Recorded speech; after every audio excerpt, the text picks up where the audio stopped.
تقریباً پوری دنیا میں ایک ہی شور ہے کہ صاحب لوگ بہت بگڑ چکے ہیں، اور یہ شور کوئی افواہ بھی نہیں ہے، حقیقت یہی ہے۔ بگاڑ اپنے شباب پر ہے،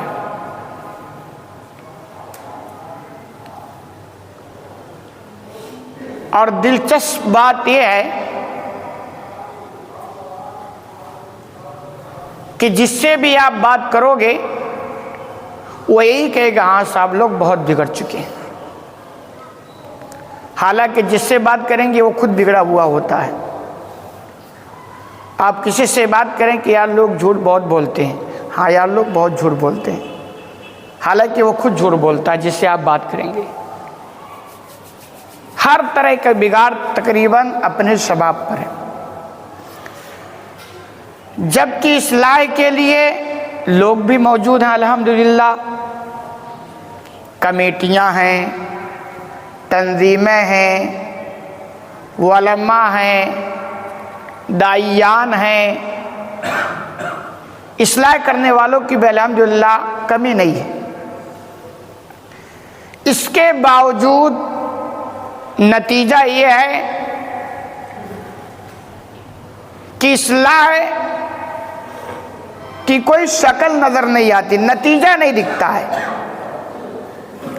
اور اصلاح کے لیے بڑے بڑے کانفرنس، جلسے، جلوس، مسلک کے اعتبار سے، تنظیم کے اعتبار سے، کمیٹی کے اعتبار سے ہر جگہ ہے، اور ہر ایک کے وجود کا مقصد اصلاح ہے۔ اور الحمدللہ ہمارے پاس تو ہفتے میں ایک دن جمعہ بھی ہے، مسجد کے ممبر پر کھڑے ہو کر تقریباً محلے محلے میں ہر امام، ہر عالم یہی بات کرتا ہے کہ اصلاح ہونی چاہیے، ہوتی کہ نہیں ہوتی، لیکن اصلاح کے بجائے بگاڑ جاتا ہے، جبکہ بگاڑ پر کوئی آپ کو ابھارنے والا نہیں ملے گا کہ بھئی کسی ممبر سے کھڑے ہو کر کوئی کہے کہ بھائی جھوٹ خوب بولو، فائدہ بہت ملتا ہے، دوسروں کا حق خوب کھاؤ، مزہ خوب آتا ہے، کوئی نہیں بولتا ہے۔ ہر ایک اصلاح کی بات کرتا ہے، لیکن اصلاح کی محنتیں بھی ہو رہی ہیں اپنے اعتبار سے، لیکن نتیجہ نہیں دکھتا ہے۔ وجہ کیا ہے؟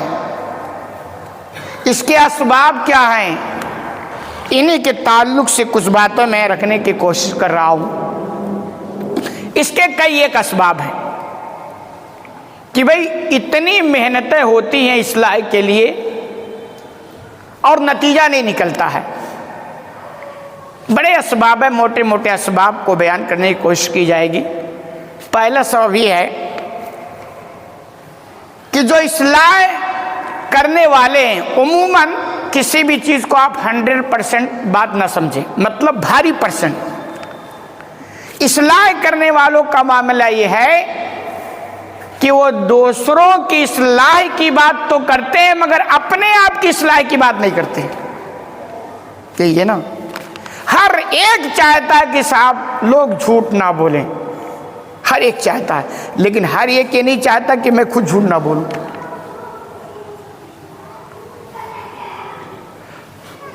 ہمارے گھر میں جب بچی کی شادی ہوتی ہے تو یہی تڑپ ہوتی کاش خرچہ کافی نہ کرنا پڑے، جہیز نہ دینا پڑے، لیکن جب لڑکے کی شادی ہوتی ہے تو ہر کوئی جہیز لینا چاہتا ہے۔ مطلب ہر ایک دوسرے کی سدھار کی بات تو کرتا ہے مگر اپنے آپ کو سدھرنے کو تیار نہیں۔ اور اصول یہ ہے کہ بابو جب آپ خود نہیں سدھرتے ہو تو کس منہ سے لے کر آپ دوسروں کی اصلاح کی بات کرتے ہو؟ اور اسی چیز کو اللہ نے قرآن کے اندر کہا کہ ایسی اصلاح میں دم نہیں ہوتی ہے جو خود نہ سدھر رہا ہو اور دوسرے کی سدھرنے کی بات کر رہا ہو۔